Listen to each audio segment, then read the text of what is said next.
Hello students, welcome back to our online class today. आज का हमारा टॉपिक है biotechnology BSc first year student के पेपर सेकंड की फर्स्ट यूनिट का टॉपिक।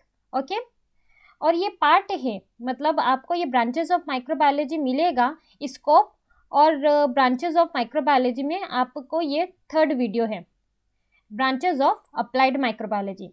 और अगर आप माइक्रोबायोलॉजी के स्टूडेंट हैं तो आपके बीएससी फर्स्ट ईयर के पेपर फर्स्ट की फर्स्ट यूनिट भी सेम ही है, माइक्रोबायोलॉजी, और उसमें दी गई है ब्रांचेस और स्कोप ऑफ माइक्रोबायोलॉजी, ये उसी का टॉपिक है।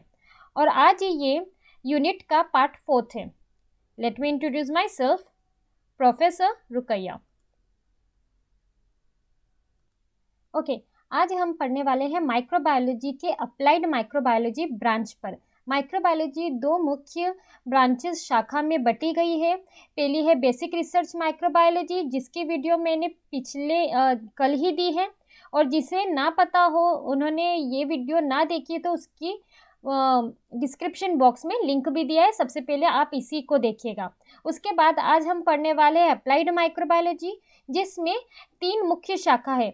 On the basis of disease related microorganisms, on the basis of environment और on the basis of industrial. Okay, चलिए आज की हमारी वीडियो चालू करते हैं। सबसे पहला है अप्लाइड माइक्रोबायोलॉजी। अब अप्लाइड माइक्रोबायोलॉजी वह माइक्रोबायोलॉजी होती है जिसमें हम माइक्रोजम्स का यूज़ करने का अध्ययन करते हैं, कि मतलब माइक्रोजम्स कहाँ पर यूज़ हो सकते हैं, उस चीज़ का अध्ययन करते हैं। ठीक है, और इसकी कंप्लीट डेफिनेशन आपको फर्स्ट वीडियो में मिलेगी, उसकी भी मैंने डिस्क्रिप्शन बॉक्स में लिंक दी है। आप उसमें सबसे पहले जब भी आप ये लिखने जाओ, आपको अप्लाइड माइक्रोबायोलॉजी की डेफिनेशन लिखने के बाद ही ये टॉपिक्स आगे लिखने हैं। अब सबसे पहला आधार है हमारा on the basis of disease related to microorganisms, on the basis of disease related to microorganisms. Microorganisms वो वाले माइक्रोजम्स के बारे में हम यहाँ पर पढ़ेंगे जो संबंधित है बीमारियों से। उसमें सबसे पहला और एक ही ब्रांच आती है, वो है इन्फेक्शन कंट्रोल कीमोथेरेपी, संक्रमण नियंत्रण chemotherapy. The branch of applied microbiology, applied microbiology की वो शाखा which deals with the study of microorganisms which are used in infection control chemotherapy, जिनका अध्ययन हम इन्फेक्शन कंट्रोल कीमोथेरेपी के उपयोग में करते हैं, उसे इन्फेक्शन कंट्रोल कीमोथेरेपी कहा जाता है। अप्लाइड माइक्रोबायोलॉजी की वह शाखा जो संक्रमण नियंत्रण कीमोथेरेपी में उपयोग किए जाने वाले सूक्ष्म जीवों के अध्ययन से संबंधित होती है, उसे इन्फेक्शन कंट्रोल कीमोथेरेपी कहा जाता है। फिर दूसरा आधार है on the basis of environment. वातावरण के आधार पर अप्लाइड माइक्रोबायोलॉजी इस प्रकार है। एनवायरमेंटल, इसमें सबसे पहला और एक ही ब्रांच आती है, शाखा आती है, वह है एनवायरमेंटल माइक्रोबायोलॉजी। एनवायरमेंटल माइक्रोबायोलॉजी को आप पर्यावरण माइक्रोबायोलॉजी भी कह सकते हैं। ठीक है, the branch of microbiology, microbiology की वो शाखा which deals with the study of all type of microorganisms, जिसमें हम हर तरीके के माइक्रोजम्स के बारे में पढ़ते हैं, अध्ययन करते हैं, जो कैसे टाइप्स ऑफ माइक्रोजम्स जो हर पर्टिकुलर एनवायरनमेंट में, हर प्रत्येक एनवायरनमेंट में रहता है, और किस तरीके से वो एक प्रत्येक एनवायरनमेंट में अपने आप को दर्शाता है, उसके कंप्लीट बिहेवियर के बारे में हम, उसके कंप्लीट व्यवहार के बारे में हम एनवायरमेंटल माइक्रोबायोलॉजी में पढ़ते हैं। इसकी हिंदी में डेफिनेशन इस प्रकार है, माइक्रोबायोलॉजी की वह शाखा जो विशेष वातावरण में पाए जाने वाले सभी प्रकार के सूक्ष्म जीवों के अध्ययन से संबंधित होती है, और वे उस वातावरण के गुणों को कैसे प्रभावित करती है उससे भी संबंधित होती है। इस प्रकार की माइक्रोबायोलॉजी की शाखा को एनवायरमेंटल माइक्रोबायोलॉजी या पर्यावरण माइक्रोबायोलॉजी कहा जाता है। ये एनवायरमेंटल माइक्रोबायोलॉजी 3 ब्रांचेज में बटी हुई है। सबसे पहली है सॉइल माइक्रोबायोलॉजी, मतलब मिट्टी से जो रिलेटेड माइक्रोबायोलॉजी उसे सॉइल माइक्रोबायोलॉजी कहते हैं। एरो माइक्रोबायोलॉजी, जो हवा में अगर हवा में जो माइक्रोजम्स पाए जाते हैं उसके बारे में हम पढ़ रहे हैं तो उसे एरो माइक्रोबायोलॉजी कहा जाता है। और तीसरा है मराइन माइक्रोबायोलॉजी, जो समुद्र में माइक्रोऑर्गेनिज्म्स पाए जाते हैं अगर हम उसके बारे में अध्ययन करते हैं तो उसे कहते हैं मराइन माइक्रोबायोलॉजी। आप चाहे तो इसकी डेफिनेशन उसके सामने लिख सकते हैं, ना भी चाहे तो ये सिर्फ वर्ड्स से भी समझ सकते हैं कोई भी। ओके,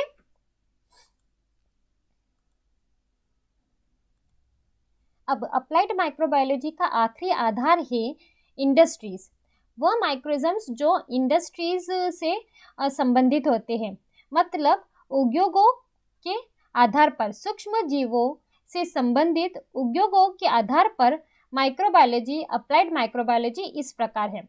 तो सबसे पहला वो वाला सबसे पहले ये वो बेसिस या वो आधार जिसमें इंडस्ट्रीज भी इंक्लूडेड होती है और माइक्रोजम्स भी इंक्लूड होते हैं, तो उस आधार को ही, उस ब्रांच को ही इंडस्ट्रियल माइक्रोबायोलॉजी कहा जाता है। ठीक है, आप इसको डायरेक्ट आगे नाम भी दे सकते हो, इंडस्ट्रियल माइक्रोबायोलॉजी, उसके आगे इतने ब्रांचेस हैं। अब the branch of microbiology which deals with the use of given microorganisms for industrial production. The use of these organisms, that is microorganisms, is done to increase and maximize yields in industries like fuel, pharmaceutical and chemicals is called industrial microbiology. Microbiology की वह शाखा जो दिए गए सूक्ष्म जीवों के उपयोग से संबंधित होती है, औद्योगिक उत्पादन से संबंधित होती है। इन जीवों का उपयोग ईंधन, दवा और रसायनों जैसे उद्योगों में पैदावार को बढ़ाने और अधिकतम करने के लिए किया जाता है। ऐसे माइक्रोबायोलॉजी की शाखा को इंडस्ट्रियल माइक्रोबायोलॉजी कहा जाता है। ठीक है, इंडस्ट्रियल माइक्रोबायोलॉजी के अगर हम सिंपल समझें तो वहाँ पर ऐसे माइक्रोजम्स को यूज़ किया जाता है जो इंडस्ट्री की प्रोडक्शन, इंडस्ट्रियल प्रोडक्शन को बढ़ाती है। अब वहाँ पर ये माइक्रोजम्स किस चीज़ में काम आएंगे कि किसी भी तरीके का फ्यूल है, ठीक है, ऊर्जा प्राप्त करने वाला फ्यूल है, या कोई फार्मास्यूटिकल दवाइयाँ हैं, या बहुत सारे केमिकल्स है। ये केमिकल्स का उत्पादन ही सबसे ज़्यादा बढ़ाने में जो माइक्रोजम्स काम आते हैं उनका फार्मास्यूटिकल्स में बहुत ज़्यादा काम आएगा, तो इसलिए उनके लार्ज क्वांटिटी में यूज़ करके हम इंडस्ट्रीज़ में यूज़ करते हैं। जब माइक्रोजम्स को हम इंडस्ट्री में यूज़ करना चालू कर देते हैं तब उसे इंडस्ट्रियल माइक्रोबायोलॉजी कहा जाता है। ठीक है, अब it consist of following branches, इसमें कई प्रकार की ब्रांचेस दिए गई है, कई प्रकार की शाखाएं हैं। अब इंडस्ट्रियल माइक्रोबायोलॉजी में सबसे पहली ही शाखा आती है फूड माइक्रोबायोलॉजी। माइक्रोबायोलॉजी की वह शाखा जिसमें हम भोजन के बारे में अध्ययन करते हैं। अब यहाँ भोजन के बारे में ही क्यों अध्ययन कर रहे हैं? भोजन के बारे में इसका मतलब ये है कि जो माइक्रोऑर्गेनिज्म्स हैं जो रिलेटेड होते हैं भोजन से, मतलब रिलेटेड कैसे, या तो वो उस भोजन को ख़राब कर देंगे या तो वो उस भोजन में आकर उसे इस तरीके से बदल देंगे कि वो दूसरे कार्य में काम आ सके। ऐसे माइक्रोजम्स को फूड माइक्रोबायोलॉजी में अध्ययन किया जाता है। अब आपको मैं इसकी कंप्लीट डेफिनेशन बताती हूँ। The branch of microbiology which deals with the study of variety of microorganisms which contaminate or damage the food and also those that can be used for food processing। हम उन माइक्रोजम्स के बारे में तो पढ़ते ही है जो खाने को ख़राब करते हैं, लेकिन उस माइक्रोजम्स के बारे में भी पढ़ते हैं जो काम आते हैं फूड प्रोसेसिंग में। फूड प्रोसेसिंग में कैसे कि ना, जैसे अगर दूध को दही में चेंज करना है, ठीक है, उस दूध को दही में चेंज करने के लिए भी एक माइक्रोजम्स की ही ज़रूरत पड़ती है, वो होता है लैक्टोबैसिलस स्ट्रेप्टोकोकस। तो ऐसे माइक्रोजम्स को हम कहते हैं वो हमारे लाभदायक है, तो वो उन्हें फूड प्रोसेसिंग में हम यूज़ करते हैं। As such microbiology gives special attention to such microorganisms as moulds, yeast and bacteria among others that either benefit or have negative effects on the quality of the food material with public health concern in mind. हम microbiology में उन माइक्रोजम्स के बारे में भी पढ़ते हैं जो कि हमारे लिए बेनिफिशियल मतलब लाभदायक या तो हानिकारक दोनों हैं। क्यों? क्योंकि इससे हमें पता चलता है कि वो पर्टिकुलर माइक्रोजम्स, वो विशेष माइक्रो ऑर्गेनिजम्स हमारी सोसाइटी के लिए लाभदायक रहेगा या नहीं। उनमें बहुत सारे जैसे हैं मोल्ड्स, यीस्ट और बैक्टीरिया। अब food microbiology is connected to several other fields. Food microbiology की भी बहुत सारी फील्ड्स निकलती है। उसमें खास तौर पर इम्यूनोलॉजी और माइक्रोमोलिक्यूलर बायोलॉजी को माना जाता है। अब मैं हिंदी में फूड माइक्रोबायोलॉजी की डेफिनेशन दे देती हूँ, आप उसी को ही लिखना, ठीक है।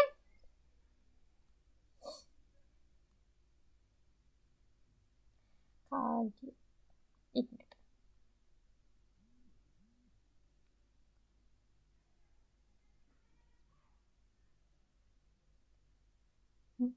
ओके, फूड माइक्रोबायोलॉजी को खाद्य माइक्रोबायोलॉजी भी कहा जाता है। अब खाद्य माइक्रोबायोलॉजी की वो शाखा जो विभिन्न प्रकार के सूक्ष्म जीवों के अध्ययन से संबंधित होती है, जो भोजन को दूषित पहुंचाती है और उससे भी संबंधित होती है, जो माइक्रो ऑर्गेनिजम्स या जो सूक्ष्म जीव उपयोग खाद्य प्रसंस्करण संशोधन के लिए भी उपयोग में लिए जाते हैं। इस प्रकार से माइक्रोबायोलॉजी ऐसे सूक्ष्म जीवों पर विशेष ध्यान देती है जैसे कि मोल्ड, खमीर और बैक्टीरिया, चाहे वो लाभदायक हो या चाहे वो हमारे लिए हानिकारक हो। लेकिन हम सभी तरीके के सूक्ष्म जीवों के बारे में अध्ययन करते हैं जो सार्वजनिक स्वास्थ्य चिंता के साथ खाद्य सामग्री की गुणवत्ता पर नकारात्मक प्रभाव डालते हैं। खाद्य माइक्रोबायोलॉजी कई अन्य क्षेत्रों में भी पाई जाती है, जैसे कि इम्यूनोलॉजी और आणविक जीव विज्ञान मॉलिक्यूलर बायोलॉजी से भी संबंधित है। फिर दूसरा माइक्रोबायोलॉजी, अप्लाइड माइक्रोबायोलॉजी या इंडस्ट्रियल माइक्रोबायोलॉजी की ब्रांच है मेडिकल माइक्रोबायोलॉजी। यहाँ पर हम नाम से ही समझ रहे हैं, मेडिकल मतलब वो हॉस्पिटल से जुड़ी हुई है, ठीक है। अब मेडिकल माइक्रोबायोलॉजी क्या होती है? The branch of microbiology, microbiology की वह शाखा जिसमें हम अध्ययन करते हैं diagnosis, prevention and treatment of diseases which are caused by different types of microorganisms. जो भी माइक्रोजम्स के द्वारा किसी भी तरीके की बीमारी होती है उसके बारे में हम पढ़ते हैं मेडिकल माइक्रोबायोलॉजी में। It is therefore related to a number of other fields includes virology, bacteriology, immunology and germy microbiology, ठीक है। ये बहुत सारी फील्ड्स से रिलेटेड होती है, जैसे कि वायरोलॉजी, बैक्टीरियोलॉजी, इम्यूनोलॉजी और जर्मी माइक्रोबायोलॉजी। अब हिंदी में इसकी डेफिनेशन इस प्रकार है। मेडिकल माइक्रोबायोलॉजी, माइक्रोबायोलॉजी की वह शाखा जो विभिन्न प्रकार के सूक्ष्म जीवों जैसे जो संक्रमण एजेंटों को जिन्हें इन्फेक्शियस एजेंट्स या संक्रमण एजेंट भी कहा जाता है, जिनके कारण होने वाली बीमारियों के निदान, रोकथाम और उपचार से संबंधित अध्ययन को मेडिकल माइक्रोबायोलॉजी कहा जाता है।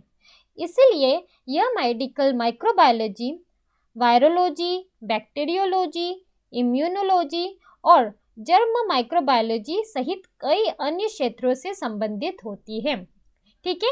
हिंदी में भी मैं आपको डेफिनेशन बोलती जा रही हूँ, जिन्हें लगे तो उसे पॉज करके ये पूरी डेफिनेशन लिखेंगे। जितनी बड़ी इंग्लिश की डेफिनेशन दिख रही है उतनी ही बड़ी आपकी हिंदी की भी डेफिनेशन बनने वाली है, और मैंने इतनी लंबी बोली भी है। आप अगर हिंदी मीडियम से रिलेटेड हो तो आपको हिंदी में डेफिनेशन लिखना है, ओके। तीसरा है एग्रीकल्चरल माइक्रोबायोलॉजी। माइक्रोबायोलॉजी में यहाँ पर हम अच्छे से समझ रहे हैं, एग्रीकल्चरल का मतलब कृषि विभाग, ठीक है। जो कृषि से रिलेटेड माइक्रोबायोलॉजी होती है उसे कृषि माइक्रोबायोलॉजी या एग्रीकल्चरल माइक्रोबायोलॉजी कहते हैं। इसमें हम उन माइक्रोजम्स के बारे में पढ़ते हैं जो प्लांट्स से रिलेटेड होते हैं, और वह माइक्रोजम्स जो बीमारियां फैलाते हैं प्लांट्स या पौधों में बीमारियां फैलाते हैं।